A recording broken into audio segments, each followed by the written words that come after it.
And our guest today is John Schrock. He's the National Field Director for the John Birch Society, JBS.org, the preeminent organization nationally that has not only been fighting communism, but exposed the deep state decades before it became something popular to talk about.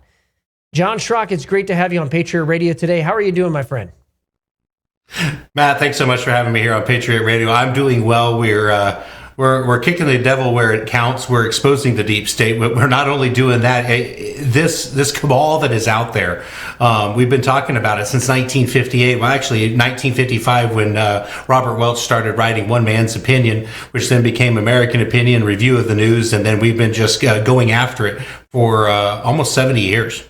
Almost 70 years. So why the John Birch Society and why now? I mean, there's so many organizations out there trying to organize locally, but the John Birch Society has been so effective locally to change the narrative nationally, but also to win victories locally. Why should people want to even pay attention now? Because a lot of people say, well, yeah, that's might be true, Matt, but the media has painted them as kind of an old, outdated organization.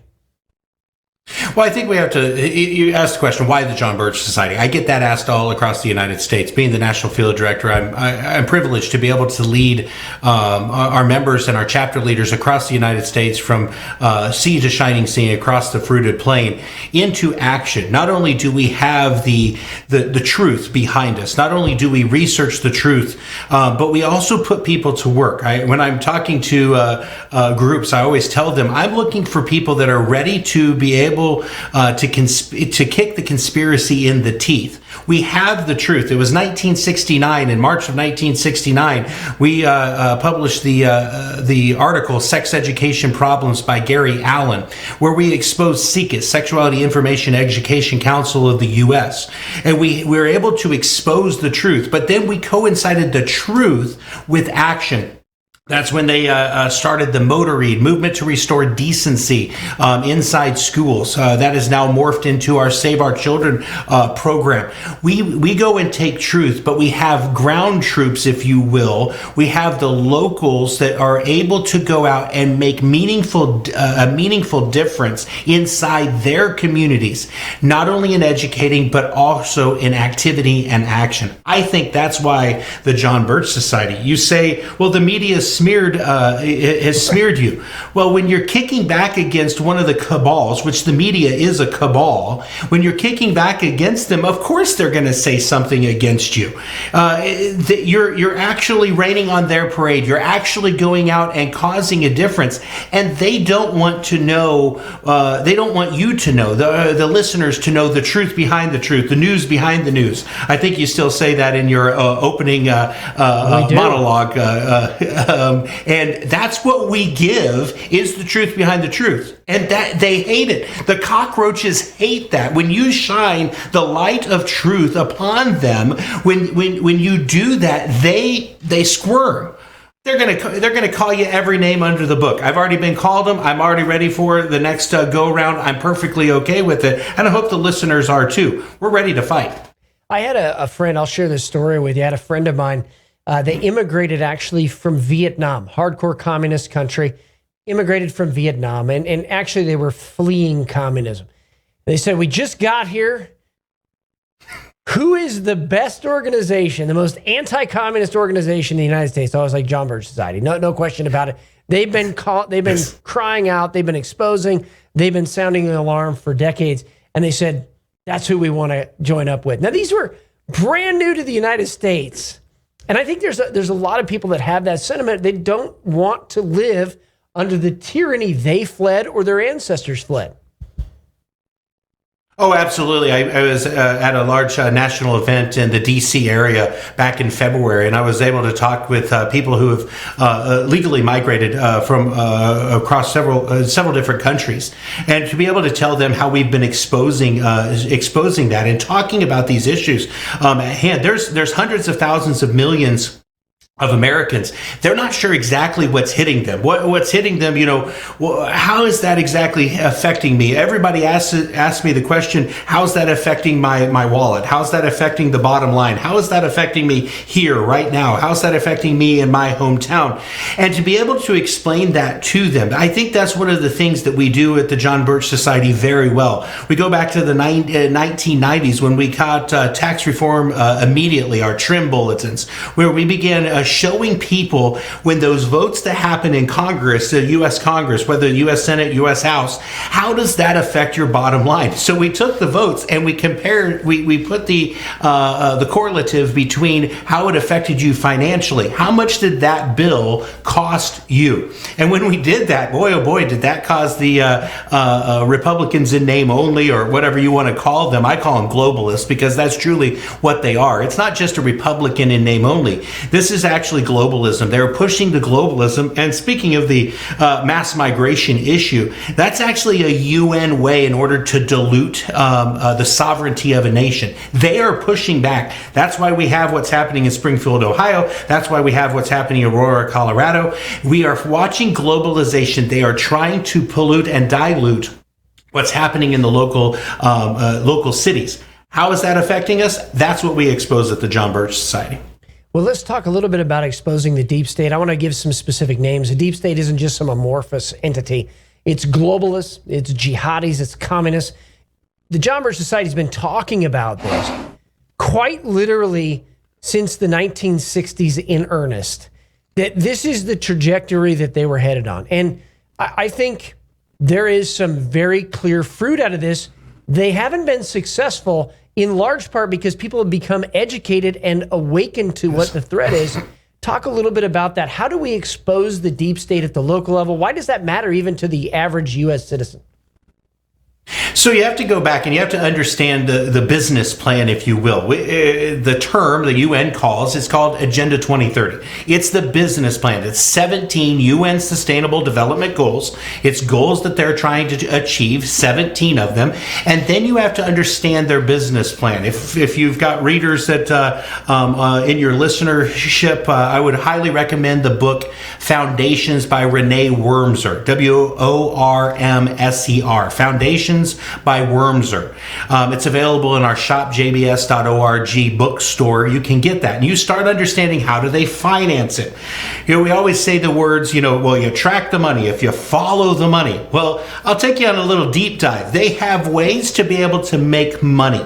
And in exposing the deep state, it's not just some nebulous entity that's just hanging out there in the ether. It is something that is actually real. And, you call a local candidate or you call a local politician part of the deep state. They're furthering the deep state.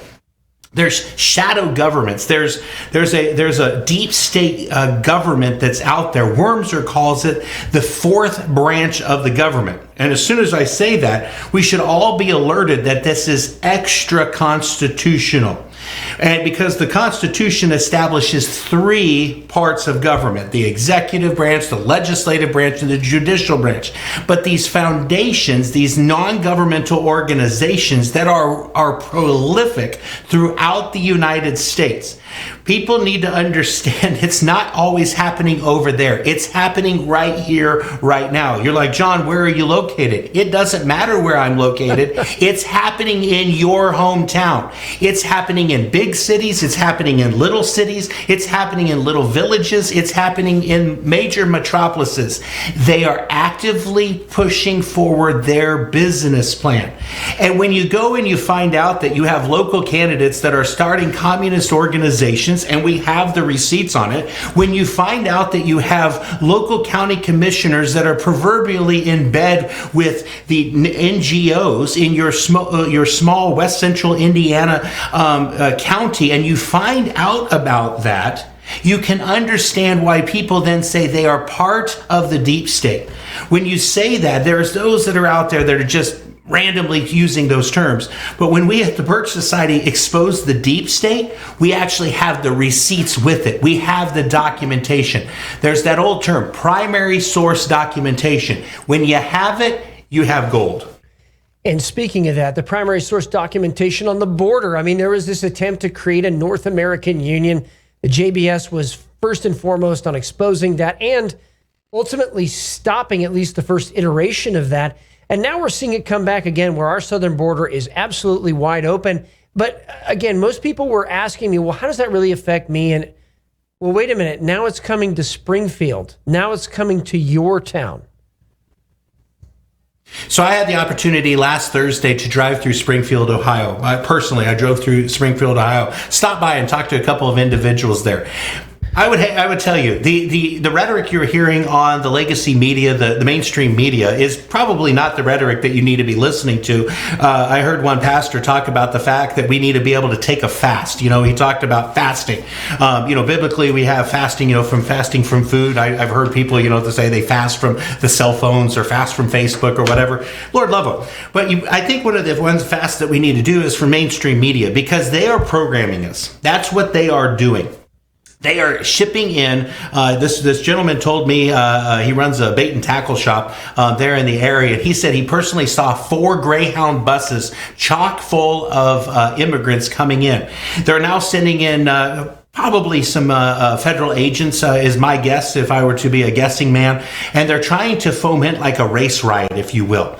And, well, we've already reported on that at the Birch Society, Anarchy USA. If you've never watched that video, you need to go into the archives of the John Birch Society and watch what we documented in the 1960s. They planned race riots. We've already documented this. They have this old, they being the cabal, the deep state, if you will, they have this old dusty playbook, and every once in a while they go up on the shelf and they grab it and they open it up and they dig through it. They follow the same game plan. They never change from it. They go and project onto people. They call people of exactly what they are doing. This is all part of their plan. They follow, like Saul Alinsky, rules for radicals. We know what they're going to do. And we have to stay a step ahead of them. And that's where, we've been accused of being a racist society. And then the California State Senate goes through everything that we had at the Birch Society and said, one of the most pristine, clean organizations that is out there. That's the truth. That's what's actually happening. Then, I could go off about William F. Buckley Jr. He said he's going to rid the Republican Party of these crazies. And he was talking about the Birch Society. Then you find out that William F. Buckley Jr. is not exactly, as clean as the wind-driven snow.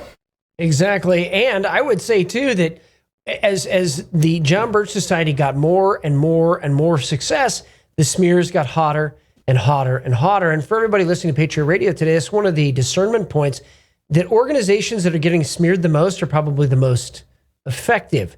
Now, with that, you had the receipts on some of the border issues. Children coming across the southern border, being trafficked into the interior of the United States. We can't talk about the border issue without talking about saving our children as well, and not just from human trafficking, but all of the filth that's got into our school system, our government school systems. So you mentioned save our children. So if you go back, and I want to delve into the arena of the of what's happening in the schools. So you go back to 1942 with the Indiana University started the Institute of Sex with Alfred Kinsey. He then did his debauched science. I have to use air quotes. I love using air quotes. I don't. You have to call these things. You have to use the politically correct language. Science type of thing. And so he goes and researches 18,000 subjects in order to find out about all sorts of craziness, because the man was just trying to fulfill his sexual mores. It then became 2 books. He had The Sexuality of the Human Male, The Sexuality of the Human Female, written in the late 40s, early 50s, and it became known as the Kinsey Report. That Kinsey Report, those 2 books, and we can go in more in depth maybe at another time I can come on. But that Kinsey Report changed a lot of different areas. It changed DSM, the physician's desk reference, how they go and diagnose things. It changed that. They had this little blurb in there, Kinsey Report, and referred to a page number, and they changed how they diagnose things for doctors because of the fraudulent science of Kinsey. Kinsey, excuse me. But 18,000 subjects that he researched. He had a premise. One of his premises was that children were sexual by nature, sexual at birth. Children enjoyed adult-child sex. NAMBLA loves his science. And so NAMBLA is they the North American Man-Boy Love Association, for everybody that doesn't know that acronym. Go ahead. Absolutely. Thank you for helping them out on that. And so they love his science on that. So then his pamphleteer became Hugh Hefner, Playboy. So then Hugh Hefner read the research and said, I'm going to pamphleteer for Kinsey. So then they got into, then they became into a relationship with Planned Parenthood. Kinsey became into a relationship with SICA, Sexuality Information Education Council of the U.S., which I've already mentioned that we exposed in 1969, March of 1969.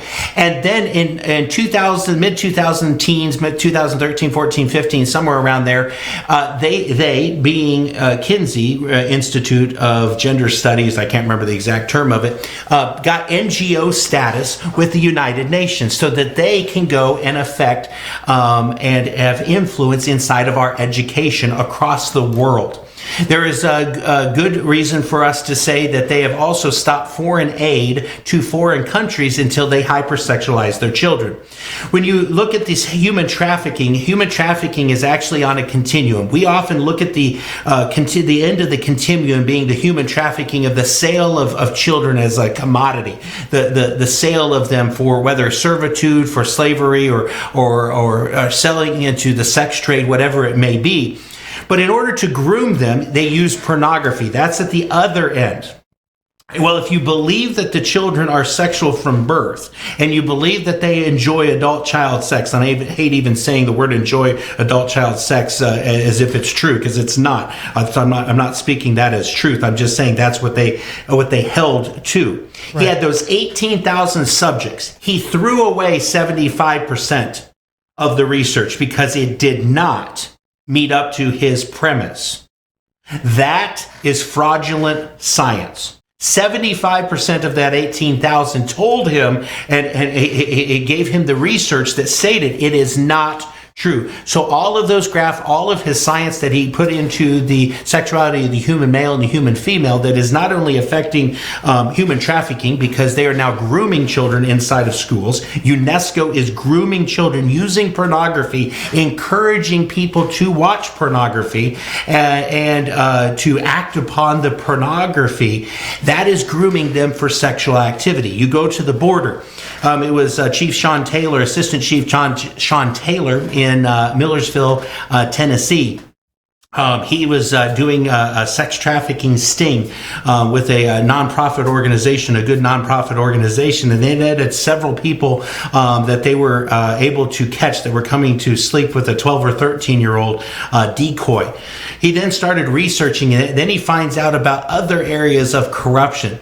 Folks, this is the interconnectivity. This is the web of the cabal. Mm-hmm. All of these are connected, and it goes back to some of the highest levels of power. And that's where we, as we the people, can stand up, educated. We can start brush fires of liberty all across the United States in a coordinated fashion. They're after our kids, because if you can get the kids, as one person so dangerously said, they're trying to get rid of the parents because adults are hard to change. They're going after the precious little children to warp their minds. I was talking to a doctor in Indiana. He said, John, do you know the damage that pornography does? It lowers testosterone. It rewires the brain. It is a dangerous, dangerous drug, and we have to rid it of our country of it. Yet it's being taxpayer funded on a regular basis. This is adding to the sex trafficking problem. This is adding to the morality problem because pornography needs to be rid out of the United States. And then that's a great dovetail into the next issue, and that is supporting our local police, because what's happened is that you've literally had police defunded when exactly they should be funded with criminals from foreign countries being let loose inside the United States through the southern border and other places too. And you have these trafficking networks coming in with them that can't be really disrupted or exposed or prosecuted because police are being defunded in these major metropolitan areas. And here, actually, it's happening here in Spokane. There's an attempt to defund police here, and then also up in North Idaho, up in Bonner County. They were trying to defund the police there. And this is all part of this same thing. Go ahead. Absolutely. Well, 1963, and I go back to this thing. I was told by a marketer, I come from Indiana, and maybe a little more brash and upfront, if you will, than the marketers would prefer me. I'm like, told you so. And a marketer told me that's not how you should act, John. It should be, will you believe us now?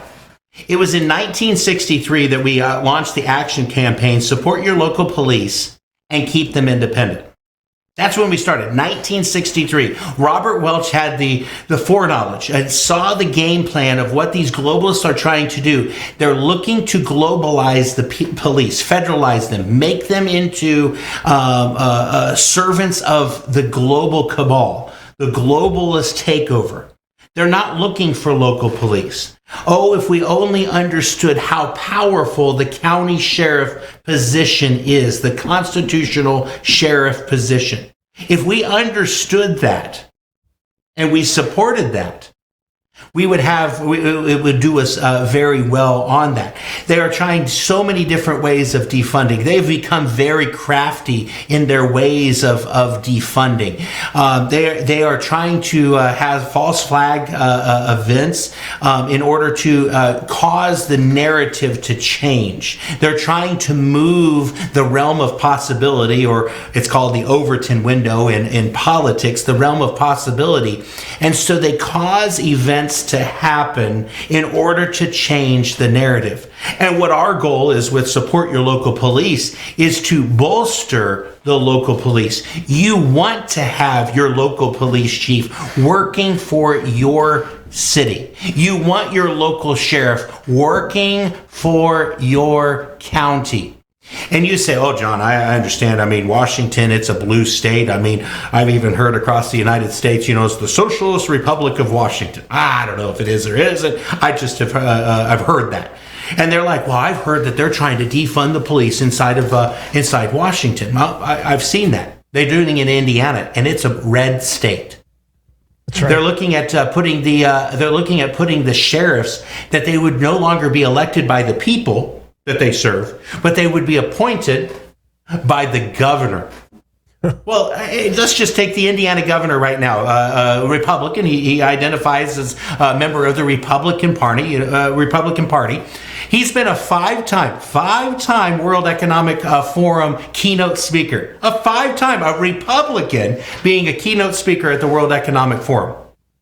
I don't want that guy appointing sheriffs. Yeah.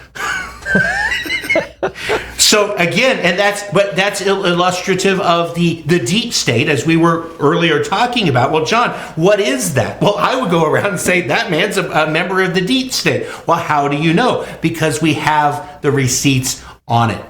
He took his Secretary of Agriculture, he took his Secretary of Commerce. They are fighting a war on our farmers. This global control of farming, it's taking over our food. That's what their goal is. October 2nd, by the way, Center Place in Spokane Valley. People need to come out to that and hear Bill Hahn. 7 p.m. October 2nd at Center Place in Spokane Valley. Make sure you're there. So that brings up a great question. Where you have these officials that are trying to defund the police, elections matter. And integral elections matter even more. There is so much question, and I think some of this is intentional because I think they want to subvert the confidence in our systems and institutions, they being the globalists, the jihadis, and the communists. Elections matter, and yet people know that something is wrong, that not everybody can possibly want the police defunded, even liberals, because guess who they first call when the crime happens? They're calling the police, right? And in the inner city, this has dawned on huge swaths and huge voter blocks. They're shifting now to Donald Trump because of this issue. Exactly. How do we actually restore election integrity locally when it seems like the whole system is against the average American? Great question. I think this would be my opinion, and I will share my opinion on that. We have to restore election integrity. That's the term of our action plan at the Birch Society. We started reporting on problems in election integrity in 1985. And I go back to my statement. Will you believe us now? We were considered kooky conspiracy theorists. People were asking us the size of our tinfoil hat. Are we going to pimp out our tinfoil hat? No, it's because we knew the truth. We knew what was happening with it. It was in 1985 that Lieutenant Colonel Hyde had gone to the Boston Symposium on Elections or something to that effect. I can't remember the exact. It was Boston, Massachusetts, and it was a Symposium on Elections, whatever the actual name of the event was. And he saw a problem with the elections, with the machines of the day. We have to get back to basic level. When you do, I describe it this way. When you go to accounts payable, and you let's say you use the company credit card, you have to show a receipt at the end of the month. If you go and use your credit card, you go down to the local hardware store and you go and buy something for the business. You can't get a refund from the business without showing them a receipt, a paper receipt. It's the same thing with ballots. This is not very complicated. It's the KISS method, as one of my drill instructors in the Marine Corps said. It's keep it simple, stupid. It is the KISS method of a paper ballot filled out by a human, not filled out by a machine, and then hand counted. Everybody understands that concept. You go to your business and you go to the accountant. You're like, here, I need a $98 check. They're like, show me a receipt. Oh, here's one, and it's a paper receipt. We have to get back to that. We have to have trust in our elections as well. We have to start having conversations about that. We have so much evidence about it. We keep seeing so many things about how many votes were added here, how many votes were added there. When you look at the graphs, when you actually see how they are computer manipulated, each county going up and down the exact same way across Wisconsin, across Indiana, across Alaska, across 48 states. I've seen graphs for 48 states, 48 of the 50 states, and all of the counties follow the exact same pattern in every single state. So Indiana, all the 92 counties follow the exact same pattern. In Kentucky, all 120 follow the exact same pattern. Folks, I'll tell you, that indicates that they're computer controlled. John, what do we do about it? How do we go about it? You have to start speaking truth. Don't speak conjecture. Don't get involved in hair on fire events and get sucked into that. You have to speak truth, and you have to speak truth to power.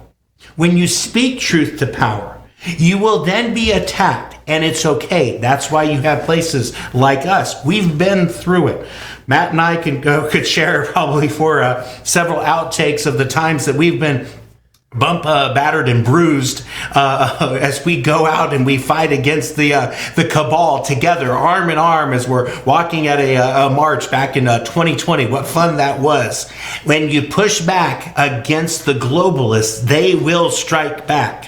That's why you need to be be a member of the membership of a society that's willing to fight for you. And it's that. Go ahead. And it's organized locally. Absolutely. That's what we maximize at. It's not just we're doing it for you. We're empowering you to have the effect in your hometown so that you are the difference. And you're going to be talking about that and Bill Hahn on October 2nd and more, exposing the deep state, supporting our local police, enforcing our border, saving our children, and restoring election integrity. Election integrity, I think it's on everybody's mind right now. These are all the core issues. JBS has been decades ahead on these things. Plug the event one more time where people can get involved. October 2nd, Center Place, there in the Valley. Spokane Valley. They need to get out there. Bill Hahn, the CEO of the Birch Society, will be speaking. He's going to be tailoring his speech, his talk more around the war on farmers. No farmers, no food. But then we're going to be bringing more information. So I want to, again, it's October 2nd, 7 o'clock. Under 18 is free. I believe it's $15 at the door, and you can be able to get educated. But then we're going to be having a way for you to become involved. Because education without activation leads to frustration. You have to take this in order to be able to become involved. And that's what I get the privilege of doing. I've got coordinators across the United States in order to be able to go get out there and train you to become involved. That is the danger that they know, they being the globalists, know about the John Birch Society. We don't just tell you what the truth is. We then take and give you action so that you can be involved against the danger that is out there, exposing the evil and engaging the citizenry. And what's the motto of the John Birch Society? Wow, it's less government, more responsibility, and with God's help, a better world. Every time we tell the government we're going to take the responsibility, the government quivers because they want to they believe it the other way. They want more government, less personal responsibility, and they want to get rid of God. Folks, this is an attack of good and evil. This is not a Republican or Democrat issue. This is God versus Satan, capitalism versus communism, freedom versus slavery. That's what we have to understand. And we're creating more responsibility in you. John Schrock, National Field Director for the John Birch Society. Thank you for joining me. Trump can't restore the republic alone. It's going to take all of us. Thank you for being on. Keep up the fight.